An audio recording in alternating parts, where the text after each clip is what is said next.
আলাইকুম আমার বন্ধুগণ, আমার বাবাজিরা, এ মুরব্বীর সমাজ যুবক, কাল কিয়ামতের দিন ভয়ঙ্কর হয়ে যাবে রে বন্ধু।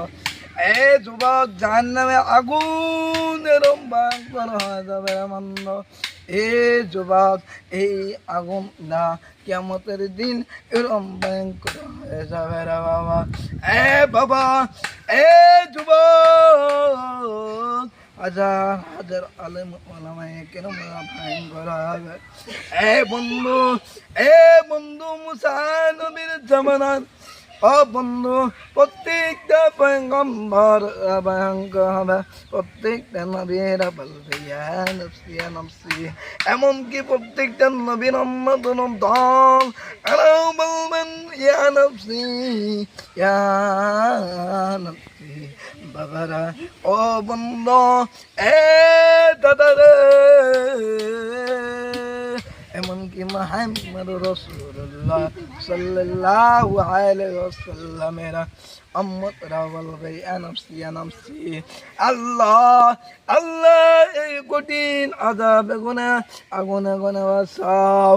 এ বন্ধু, জাহান্নামের আগুন আল্লাহকে ডাক দিবে, ও আল্লাহ, ও মালিক, আমি গুনাহ করেছি, আমি গুনাহ করতে পাহাড়ের সমান গুনাহ করেছি।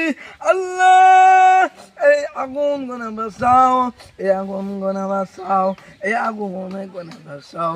জাহান্নামে আগুন বলবে আল্লাহ গুনাহগার বান্দাকে দাও। আল্লাহ, বহু সহ্য করেছি, আল্লাহ কিদার যন্ত্রণা আর থাকতে পারি না, কিদার যন্ত্রণা আর থাকতে পারি না। আল্লাহ, ও মালিক, তোমার জাহান্নামের বান্দাকে দাও, গুনাহগার বান্দাকে দাও, গুনাহগার বান্দাকে দাও। ও মালিক, ও মালিক, আমি গুনাহগার বান্দাকে খাবো। এই বন্ধুরা এই কথা যখন বললেন, বন্ধু, জাহান্নামে আগুনকে সেকুল দিয়া লাখ লাখ লাখ লাখ ফেরেশতারা, কোটি কোটি ফেরেশতারা, লক্ষ লক্ষ ফেরেশতারা শুদ্ধ সেকুল দিয়া বেঁধে রাখবে, তবু আটকাতে পারবে না রে বন্ধু। কিন্তু একজন নবী